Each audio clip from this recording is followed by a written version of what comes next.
Ya, awalnya ke Pulau Sabira karena warga tempat tinggal saya di Pulau Genteng, Kelurahan Pulau Kelapa, itu kita artinya harus pindah karena pemilik tanah itu akan membangun tempat wisata. Oleh pemerintah kita diberi tempat di Pulau Pemagaran dan tanahnya udah dikapling-kapling oleh pemerintah kita mendapatkan 1 kapling 1 kakak. Tapi kayaknya nelayan kurang sreg gitu di Pulau Pemagaran itu. Akhirnya kita nelayan, bapak-bapak mengatakan jangan kita lari ke selatan, kita harus lari ke utara mencari, ya betul. Jadi warga Pulau Genteng itu terbagi waktu itu, sebagian lari ke Pulau Sabira, sebagian lari ke Pulau Kelapa II. Dan tahun 75 itu mulailah kita dari Pulau Genteng, artinya waktu itu perahu nelayan kita pakai perahu layar Pak ya, dengan tenaga ABK mendayung gitu. Kalau kita nggak dapat angin dari Pulau Genteng ke Pulau Sabira itu sampai 8 atau 9 jam Pak, karena kita pakai layar Pak ya. Jadi nah selama itu kita tinggal di Pulau Sabira itu masih banyak hutan Pak. Ada di sini nelayan, di sebelah utara ada nelayan berapa rumah di situ. Lalu petugas navigasi ada 5 kakak kayak di mes navigasi mercusuar di Pulau Sabira. Nah, jadi pertama kita di sana itu ya hanya pakai tenda-tenda aja Pak ya, menggelar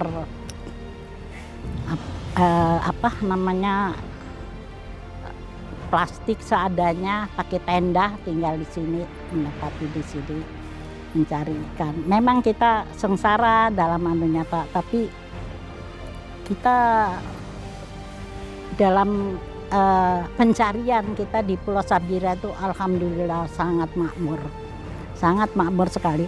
Karena waktu kita tahun 75 itu sampai tahun 80 itu nelayan tuh hanya berapa jam mencari, pulang udah membawa hasil Pak. Kalau umpamanya nelayan mau 1 hari turun 2 kali bisa Pak, tapi ABK-nya kadang nggak capek ya, jadi hanya 1 kali. Jadi sebetulnya bukan nelayan yang mencari Pak, ikan yang menunggu di waktu itu di Pulau Sabira. Memang benar-benar itu ikan di Pulau Sabira berlimpah Pak ya. Nah di situ kita mulai tahun 80 itu baru ada pemerintahan kita datang ke Pulau Sabira. Pak Lurah waktu itu Lurah Marjuki, Lurah Pulau Kelapa, dan melihat keadaan warganya di sini ya, mungkin ya kita tinggal di Pulau Sabira itu tidak ada artinya, baik artinya menteri kesehatan atau dari pendidikan, tidak ada sama sekali, sangat prihatin. Nah di situ waktu itu almarhum suami saya bernama Haji Juarmansah itu, artinya dia membuka, bapak membuat sekolah darurat lah dari papan itu. Jadi murid-muridnya dianjurkan, orang tua muridnya membuat bangku-bangku untuk menulis begitu di sekolah itu. Nah waktu itu tidak ada guru, hanya bapak itulah ya, Bapak Haji Juarmansah lah menjadi guru di situ. Ya saya sebagai ketua PAUD di Pulau Sabira tahun 2009 mulai mengajar itu ya, karena memang dari waktu itu Bapak Lurah Ali menganjurkan supaya ada PAUD di Pulau Sabira. Nah kita belum ada guru, kita minta bantuan guru dari SD, gurunya sangat minim. Jadi Ya, saya mengambil ibu PKK yang di sini yang aktif itu sebagai guru, Pak. Jadi ada 5 orang, Pak, waktu itu. Nah, menjadi guru ibu PKK. Jadi di situ ya mungkin untuk pelajaran, untuk kita sebisanya, tapi saya bisa menunjuk seseorang karena saya lihat dia seorang ibu rumah tangga dan mempunyai putra putri, jadi dia bisa itu mengajar itu anak-anak PAUD itu.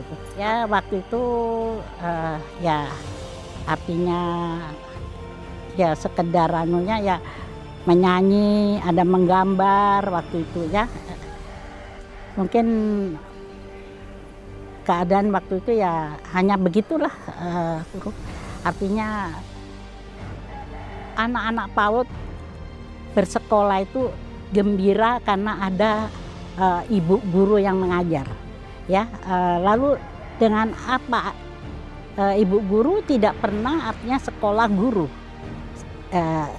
Mereka masing-masing sebagai ibu rumah tangga. Tapi alhamdulillah murid-muridnya artinya setelah masuk ke SD itu udah bisa menulis, berhitung, ya alhamdulillah lah.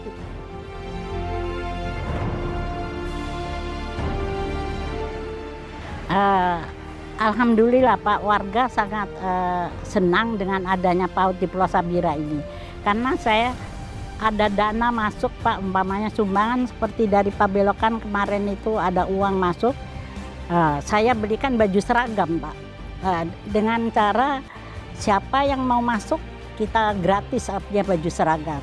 Begitu juga dengan seragam bu guru kita berikan dengan gratis Pak.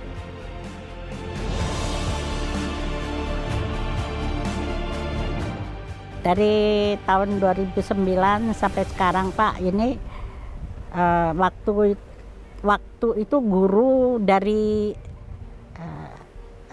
ibu PKK Pak, terpaksa kita anukan Pak karena ada anjuran bahwa guru harus minim ijazah SMA. Nah waktu itu ibu-ibunya ada yang belum tamat SD Pak ya, atau baru SD begitu. Ya dengan secara halus kita beri pengertian kepada ibu-ibu. Jadi kita ibu-ibu mengerti. Jadi yang saya masukkan ini anak-anak yang sudah selesai SMA dengan sukarela masuk menjadi guru PAUD tanpa gaji loh. Alhamdulillah bersemangat Pak. Karena kalau umpamanya ada mungkin ada panggilan untuk diberi pelatihan apa, selalu mengikutin Pak.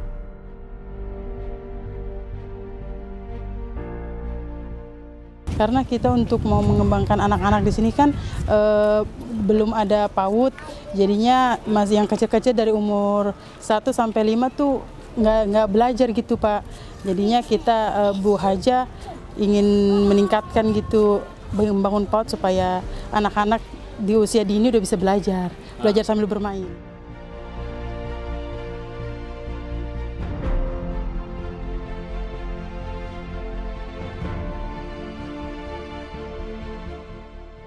Kalau untuk mendirikan PAUD yang punya ide Ibu Haja Hartuti.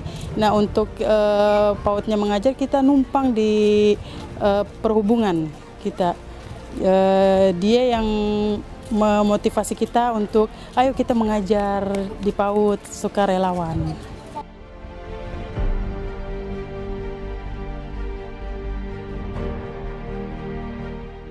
Kalau Ibu Haja Hartuti sangat, kalau udah kita anggap orang tua banget ya, membimbing sekali sampai pengorbanannya dia menggaji kita dari honor RW-nya.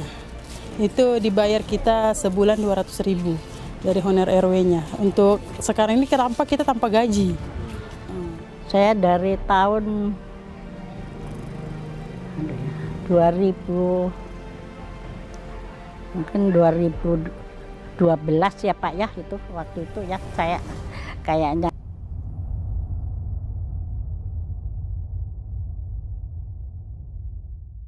Saya sebagai ketua. PKK RW ya. Ya, di situ saya arahkan kepada ibu-ibu supaya kalau dulu Pak sering ibu-ibu kalau nggak ada kerjaannya ya main iseng-iseng, main apa ya gaple atau apa, karena nggak ada kerjaan Pak. Jadi saya mengatakan pada ibu-ibu, kita harus kesempatan jangan kamu sia-siakan. Kita suami berusaha mencari ikan, ayo kita usahakan supaya ikan itu kita olah sendiri. Ya pertama memang kita tidak bisa diterima oleh ibu-ibu karena ya alasannya panas ya apa gitu Pak, takut hitam atau bagaimana ya Pak. Tapi lama-lama 1 orang 2 orang gitu, mendapat keuntungan ikan asin banyak. Nah mulai dari itu warga ibu-ibu itu semuanya semangat, hampir semuanya nelayan. Kalau ada rezekinya pasti ibunya yang mengerjakan Pak, mengolah ikan asin. Sebelum Bu Haji Hartuti yang megang memang harga ikan murah banget. Tapi sesudah Bu Haji Hartuti alhamdulillah dia ngajak kita berbisnis lah. Diajakin ikan harus diasin, dia ngambil, baru dia yang bawa Bogor alhamdulillah. Nah, semenjak itu ada peningkatan.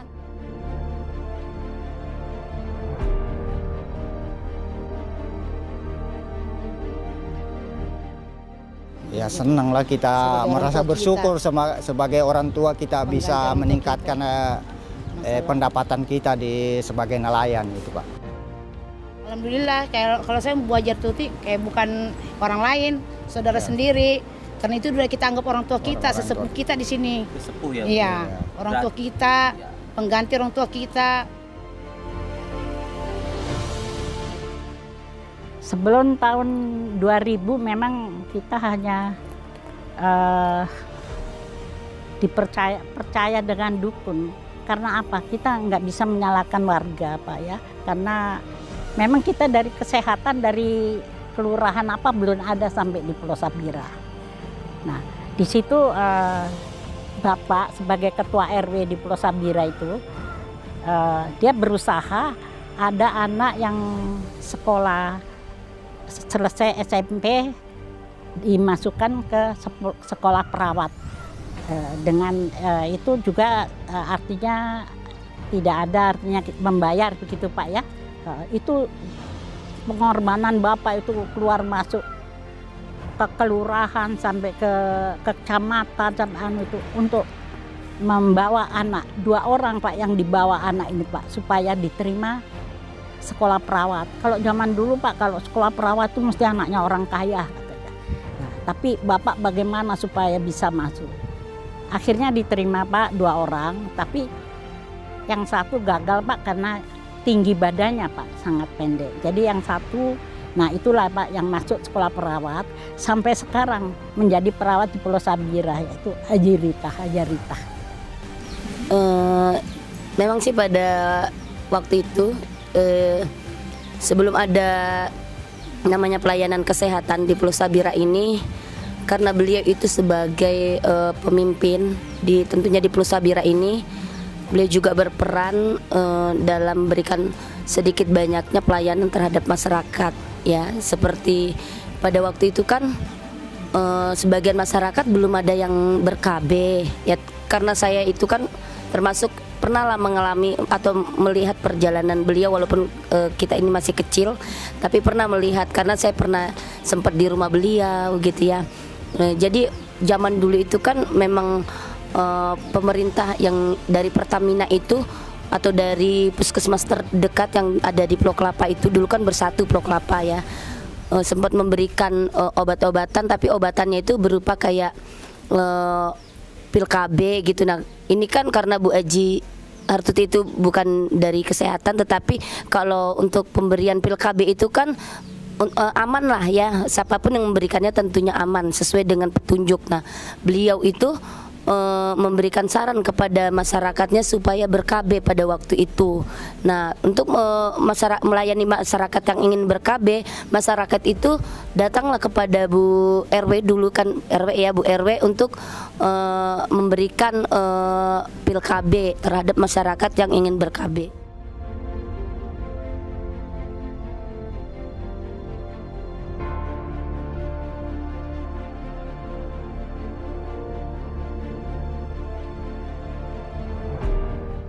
Bu Aji itu orang yang saya pikir orang yang sangat sebagai orang tua tetapi mau memberikan artinya tenaganya, sumbangsinya untuk masyarakat sini tentunya.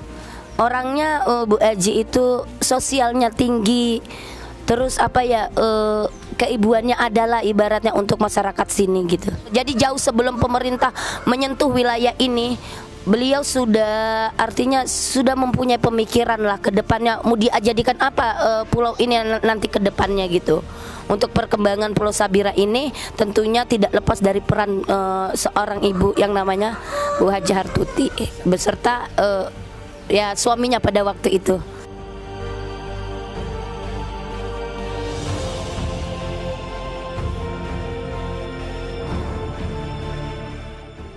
Di situ Pak, karena saya juga dipercaya dari Poskes Pulau Kelapa dan saya diberi pil KB ya Pak ya waktu itu. Kalau untuk suntikan itu Pak saya nggak bisa karena saya bukan perawat ya Pak ya. Jadi pil KB dengan cara begitu saya jalan ke rumah-rumah supaya ibu-ibu jangan terlalu rapat. Jadi minum pil KB, anaknya dibawa ke posyandu dengan cara ya kita buatkan bubur apa begitu Pak ya. Jadi kalau waktu penimbangan tuh selalu anak-anak itu rame Pak datang. Warga sakit itu kebanyakan aja ke dukun biar sakit apa. Ya ini terjadi waktu itu ada seorang warga, jadi putranya itu sakit muntaber. Kolera, dia udah kering ya dia ke dukun di sini ya. Nah dukun mengatakan anak ini bisa diobatin kalau sesudah maghrib. Nah waktu itu pukul belum duhur waktu itu saya bilang anak ini harus dibawa ke Pulau Kelapa karena harus diimpus anak ini. Lama saya itu membujuk orang tuanya, akhirnya dibawa sampai ke Pulau Kelapa. Ya alhamdulillah dokter mengatakan di sana setengah jam aja terlambat sudah nggak bisa ditolong karena udah kering Pak. Nah anak itu berapa hari di opname, sekali pulang dia datang Pak dalam keadaan sehat. Di situ Pak saya merasa seperti saya itu sudah dipercaya dengan warga benar-benar. Seperti saya naik di langit Pak itu waktu itu. Bukan main rasa haru saya itu Pak. Ini hasil saya selama ini selalu membujuk kepada warga. Lalu ada lagi Pak, warga tidak percaya dengan dukun waktu itu pada tahun 2002 Pak. Kita di Pulau Sabira ini terkena wabah malaria Pak. Ya kalau dukun, sedangkan dukunnya sakit juga Pak. Jadi semuanya ke darat Pak. Saya kan punya rumah di di Kamal Pak. Di rumah itu Pak di depan sampai ke belakang tidur. Ya saya anukan Pak. Lain lagi Pak yang datang yang harus saya bawa ke rumah sakit Tangerang Pak waktu itu. Sampai sana di opname. Pulang nanti saya pulang sore datang lagi masuk dari Pulau Sabira ini Pak. Bu tolong Bu sakit saya ini bagaimana. Saya bawa lagi di opname lagi Pak. Waktu itu ya memang bukan main, waktu itu bulan puasa ya Pak ya. Kadang saya itu mengantarkan warga itu Pak sering buka di jalanan Pak. Ya disitulah kita harus berobat. Bukan hanya untuk minum air, ramuan aja, tapi kita harus berobat ke rumah sakit. itu kepercayaan sudah.